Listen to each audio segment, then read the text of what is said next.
Hardy Weinberg equilibrium को effect करने के लिए there are main factors that we can see. One of them is genetic variations. Variations क्या होती हैं? Variations are always the law of nature.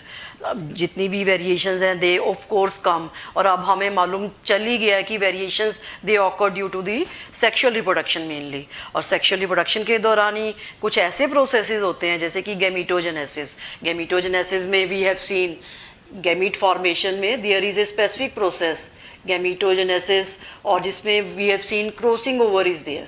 Crossing over से mutual exchange of segments or genes occur, or frequently it occurs between non-sister chromatids of homologous chromosomes. All these things we have already studied in genetics, and their major source of variations are due to this crossing over or recombinations that we can see.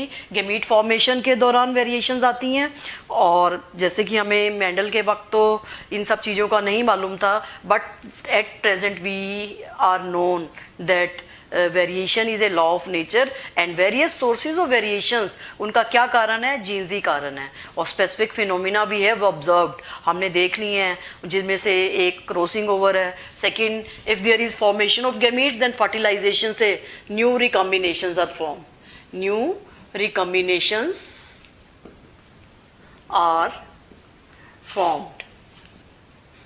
तो इस तरह से ये धीरे धीरे variations आती रहती हैं, और continuously they go to the next generation. Generation to generation they move if they are in reproductive cells. Reproductive cells में से एक जनरेशन से दूसरी जनरेशन में जाती रहती हैं, and over a number of generations they accumulate and they lead to the formation of a new species. तो I mean to say whatever is the reason genetic equilibrium को disturb करने के लिए these variations are a major factor that occurs, जो population के अंदर होती है रैंडमली, और वेरिएशंस प्रोड्यूस होती रहती हैं, और उससे क्या होता है? नई नई कॉम्बिनेशंस बनती हैं, और थोड़े समय के बाद 8 या 10 जनरेशन के बाद एक नई स्पीशीज़ भी बनने के काबिल होती हैं. और वेरिएशंस के साथ ही there is a phenomena we can say reproductive isolation is also there. इसको हम डिटेल में देखेंगे during the process of speciation. Reproductive isolation is the process in which two individuals they are unable to, it is preventing the interbreeding of two individuals of a same species या different species की हम बात कर सकते हैं. within the species जब interbreeding नहीं होगी तो they will be reproductively isolated, एक दूसरे से isolate हो जाएंगे, और ultimately what will happen over a number of generation एक नई species बन जाएगी. तो इसको अब डिटेल में देखेंगे किस तरह से ये स्पीसिएशन में और रिप्रोडक्टिव आइसोलेशन कैसे हेल्प करती है एक नई स्पीशीज बनाने में. तो this is a major factor. Whatever be the factor, at present we are talking about Hardy Weinberg equilibrium. तो उसमें हमने मेन देखना है कि किस तरह से वो डेविएट होता है. 1 से इसकी वैल्यू कैसे चेंज होती है, कब चेंज होती है? जब नई नई जनरेशन्स बनती हैं, एवोल्यूशनरी स्टेप्स फॉरवर्ड होता है, ठीक है ना. एक लंबे समय तक अगर हम बात कर रहे हैं तो जेनेटिक इक्विलिब्रियम डिस्टर्ब नहीं होगा, तब हार्डी वेनबर्ग इक्विलिब्रियम काम करेगा. But it never occurs slowly and steadily. What happens ultimately deviations तो आती हैं, and it these are all helpful in the process of evolution. Evolution के प्रोसेस में सहायक हैं, and they are forming the new species. और इतनी ज़्यादा डाइवर्सिटी है that is due to all of these things that are happening in nature. ठीक है. तो अब हम देखते हैं जेनेटिक ड्रिफ्ट. जेनेटिक ड्रिफ्ट क्या होता है? Sudden loss, sudden change of species if a particular geographical area due to some calamities. Sudden change of species in a particular area by natural calamities हम कह सकते हैं. natural calamities में we can say calamities में बहुत सारी conditions आ सकती हैं. विंड स्टॉर्म इज़ देयर, और we can say volcanic eruptions are there, and meteorite falling is there, eruptions are there. ठीक है. And snow storms are there. तो ये सब चीज़ें भी क्या करती हैं? एक पॉपुलेशन को इफेक्ट करती हैं. Sudden loss of a species is called the genetic drift. एकदम से लॉस हो जाता है, एकदम से जब इमीडिएट लॉस होगा जेनेटिक ड्रिफ्ट कहलाएगा वो. तो वो ये जेनेटिक ड्रिफ्ट भी ना 2 तरह से काम करता है. One is bottle, it occurs through the founder effect, there are two main parts of a genetic drift. तो उसमें one is the founder effect. Founder effect क्या होता है? जैसे whenever this phenomena of genetic drift occurs, then what happens? There is a sudden elimination of certain alleles. कुछ allylic frequencies एकदम से change हो जाती हैं, and when ever these allylic frequencies they occupy new area, एक area से drift होकर जब वो नए एरिया में जाती हैं तो totally what will happen, a great reduction in variation. Variation में एक पर्टिकुलर न्यू एरिया में what will homozygosity will be increase. Area में वो जब अपना नंबर इंक्रीज करती हैं रिप्रोडक्शन से, तो एक टोटली न्यू स्पीशीज प्रोड्यूस होती है. जैसे कि एक एरिया से जब दूसरे एरिया में कुछ नंबर ऑफ एलील्स और gene frequencies will be remaining, वो होंगी and they will form by reproduction, they will increase their number, अपना नंबर इंक्रीज करेंगी and ultimately they form the founder of a species, a form a new species. तो original drifted population है which is having some specific allelic frequency, that is called the, that phenomena is called the founder effect. तो genetic effect equilibrium के दौरान what happens, क्या देखने को मिलता है? Founder effect. फाउंडर इफेक्ट में क्या होता है? Original drifted population have limited allelic frequencies, limited number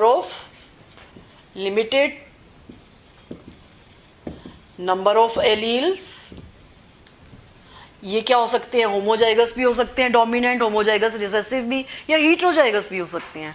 तो what ever be the condition, तो उस थोड़े से ही ग्रुप में वो अपना नंबर जब इंक्रीज करते हैं रिप्रोडक्शन से, तो अल्टीमेटली दे विल बी, आपस में ही वेरिएशंस करेंगे ना, तो then they will cause form में न्यू स्पीशीज, एक नई स्पीशीज की फॉर्मेशन होगी. जब वो नई स्पीशीज की फॉर्मेशन होगी और पूरा का पूरा पॉपुलेशन साइज जब इंक्रीज होगा, देन द फाउंडर इफेक्ट, उसका फाउंडेशन किसने रखी थी? द ओरिजिनल ड्रिफ्टेड पॉपुलेशन ने. फॉर एग्जाम्पल हम ले सकते हैं जैसे डार्विन फिंचेस में से main birds whenever they've gone to the new geographical area, नए नए एरिया में गए and they become founder species of a particular area, जहाँ जहाँ भी गए वहाँ उन्होंने अपना नंबर इंक्रीज कर लिया. तो इसका फाउंडर इफेक्ट का जो एग्जाम्पल हम ले सकते हैं डार्विन फिंचेस, जो कि हम पढ़ चुके हैं बहुत डिटेल में गालापागोस आइलैंड में. They are a best example of giving us the clue about the founder effect, कि किस तरह से फाउंडेशन प्रोड्यूस कर रहे हैं नई स्पीशीज की. मेनलैंड से जब ओरिजिनल बर्ड्स कुछ they deviate to different areas and wherever they have gone they become the founder of that area and they help in formation of a new species and new population of that area. ठीक है, and they become founder and this is called the founder effect. And of course it is due to the genetic drift. कोई habitat loss हो जाए, fragmentation हो जाए, isolation हो जाए, एक पर्टिकुलर एरिया एकदम से टोटली आइसोलेट हो जाए, बहुत सारे कारण हो सकते हैं जेनेटिक ड्रिफ्ट के, जो कि मैंने आपको बताया. और all of a sudden this happens, एकदम से होता है. और इसका दूसरा पार्ट हम दे सकते हैं बोटल नेक इफेक्ट. बोटल नेक इफेक्ट क्या होता है? जैसे एक बॉटल का एक टाइट सा, वॉट एवर वी कैन से, एक बॉटल होती है ना, तो उसका टाइट नेक होता है. उसमें हम कह सकते हैं कि जो कि फ्यू नंबर ऑफ एलील्स को रिप्रेजेंट करता है. जैसे एक great, all of a sudden एक great reduction in allelic frequency occurs. मान लो एकदम से किसी भी तरह से, अगेन जेनेटिक ड्रिफ्ट में ही हमें देखने को मिलता है, कुछ एलीलिक फ्रीक्वेंसीज एकदम से कम हो जाती हैं. तो व्हाट हैपन्स, वो allelic frequencies ultimately they will lead to the variations को प्रोड्यूस करेंगी वो allelic frequencies, and they will increase their number by reproduction. एक अपना नंबर इंक्रीज करेंगी जो रिमेनिंग एलीलिक फ्रीक्वेंसीज हैं, यानी कि जो भी नेचुरल कैलेमिटीज हुई उसमें रिडक्शन हो गया एलीलिक फ्रीक्वेंसीज का, कुछ जो बच गई they will produce the bottle neck effect. एक तरह से बॉटल नेक इफेक्ट को प्रोड्यूस करती हैं. किस तरह से? क्योंकि वो अपना नंबर इंक्रीज करेंगी, they will be having some different kind of variation as compare to the original population. Original population के कारण उनमें डिफरेंट वेरिएशंस होगी. उन्हीं डिफरेंट वेरिएशंस के अंदर दे will B interbreeding. Limited gene pool के अंदर ही जब वो इंटरब्रीडिंग करेंगे तो what will happen, then of course homozygosity will be there, और ultimately we can say different kind of species can be formed, and all of this is due to the bottleneck effect. और this bottleneck effect, तो इसमें यही बताना है कि reduction, all of a sudden reduction in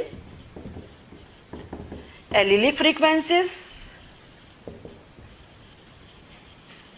they increase by reproduction, and they are having different variations as compared to the different variations as compared to the original population which were present starting में जो थी, बाद में तो एकदम से चली गई ना population. different variations they will form the different population. अब homozygosity हो या कुछ भी तरह से अलग से species बनेगी ना, अलग से variations आएंगी, तो different population will be there and all they will be forming a new species. ये भी एक नई species बनाने के लिए helpful होंगी. और इसका example ले सकते हैं, a great reduction in number of tigers or cheetah in South Africa. In South Africa by major hunting, by hunting process. चीता की साउथ अफ्रीकन जंगल्स में इतनी कमी होगी हंटिंग प्रोसेस से. Limited pool is present and this limited pool is increasing. बहुत limited pool है और वही अपना इंटर ब्रीडिंग करके they whatever is remaining they are increasing their number and they are giving the example of a bottleneck effect. Bottleneck effect को produce कर रहे हैं. ठीक है. और उसके बाद what is gene migration, the drifting of movement of a population or group of organisms. कुछ ऐसी एलिलिक फ्रीक्वेंसीज हैं. some of the individuals they leave from one side, तो उसको हम कह देते हैं ई माइग्रेशन. जीन माइग्रेशन में हम ई माइग्रेशन भी पढ़ सकते हैं, यानी कि movement out, moving out of individuals. Moving एक जेनेटिक पूल से, एक पर्टिकुलर एरिया से कुछ इंडिविजुअल्स चले जाते हैं और या कुछ आ जाते हैं. ई migration.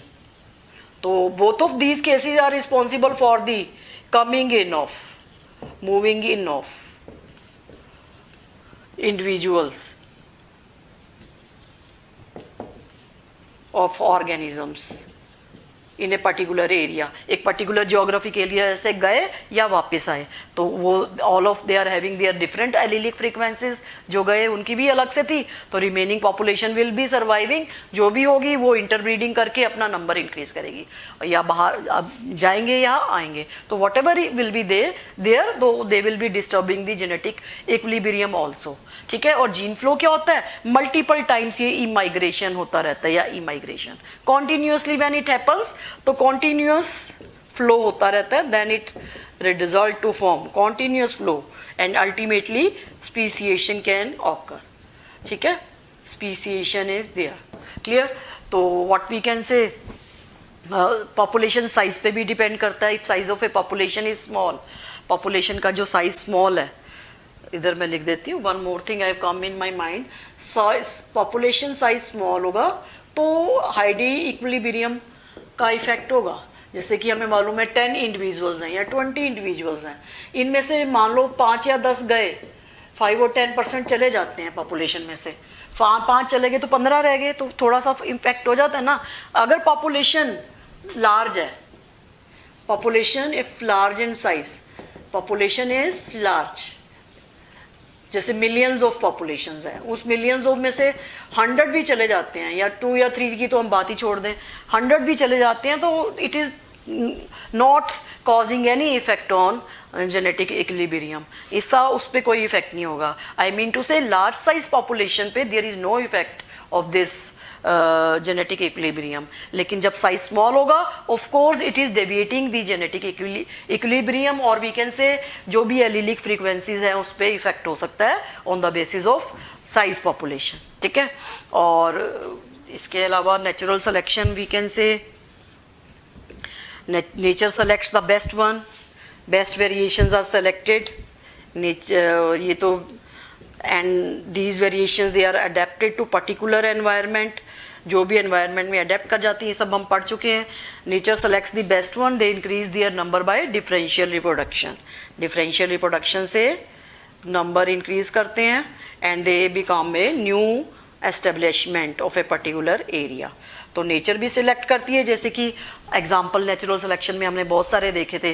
We have seen the peppered moth का, initially it was a white moth था, वाइट से ब्लैक की तरफ मिलेनाइज्ड हो गए। Before industrialization there was a white, after industrialization there was a black moth. तो such kind of natural selection we can say is directional in nature and giving rise to a new species. एक species खत्म हो रही है एक particular direction में, तो it is giving rise to a directional selection.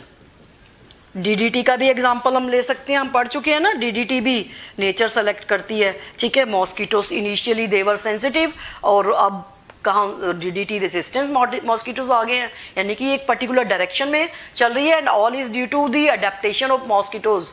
कुछ प्री अडेप्टिव जीन्स थे मॉस्किटोज के अंदर, कुछ ऐसे जीन्स थे जिन्होंने एक नए एनवायरनमेंट में सर्वाइवल एडवांटेज दी, ठीक है। एक सर्वाइविंग की कैपेसिटी थी उनमें, लेकिन वो एनवायरनमेंट में जब वो नहीं था, सर्कमस्टांसेस नहीं थे, तो they were not able to express themselves. लेकिन जैसे ही कोई एनवायरनमेंट में जैसे कि डीडीटी एक तरह से एनवायरनमेंट में आ गई, तो बेस्ट सर्वाइवल एडेप्टिव जीन्स थे मॉस्किटो के अंदर, जो रेसिस्टेंट जीन्स थे, they were expressed and they again increased their number, or sensitive were eliminated. So such kind of natural selection we can say is directional in nature, and it is of course helpful in formation of new species, and it is also disturbing the Hardy-Weinberg equilibrium. ये Hardy-Weinberg equilibrium को ये वो कर रही है disturb. Mutations जो होती है डिसकॉन्टिन्यूस होती हैं, जैसे रिकॉम्बिनेशंस में हमने देखा था डिसकॉन्टिन्यूस हेरिटेबल चेंजेस, ठीक है। They are also a major source of variation.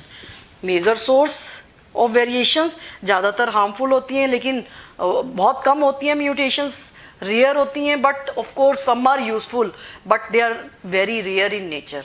ऐसा नहीं है कि फ्रीक्वेंटली होंगी नेचर में। बहुत सारे कारण हमने म्यूटेशंस के पहले पढ़े हुए हैं, तो ऑटोमेटिकली यू कैन जज की what are various reasons of mutations के। बहुत सारे रीजंस जीनोमेटिक क्या होती हैं, क्रोमोसोमल्स क्या होती हैं, पॉइंट म्यूटेशंस क्या है, फ्रेम शिफ्ट म्यूटेशंस क्या है, what are mutagens, everything we have studied. तो इसके बारे में तो आप जितना डिटेल में और कर सकते हो कि म्यूटेशन से चेंजेस आते हैं, बट नेचर में ये स्पॉन्टेनियसली रेयर होती हैं। नेचर में ऐसा नहीं होता कि they will be leading to formation new species, कर सकती हैं, लेकिन एकदम मेन सोर्स म्यूटेशंस के कारण नई स्पीशीज होती है, तो ऐसा नहीं है पॉसिबल, ठीक है। तो म्यूटेशंस भी अफेक्ट करती हैं अगर आ जाए नेचर में, तो they are disturbing the Hardy Weinberg equilibrium. तो this is regarding various factors. Now we come to the numerical part. हम कुछ सॉल्व करती हैं न्यूमेरिकल्स कि किस तरह से हार्डी-वेनबर्ग प्रिंसिप इक्विलिब्रियम पे किस तरह के न्यूमेरिकल्स आ सकते हैं, so that concept is more clear to you.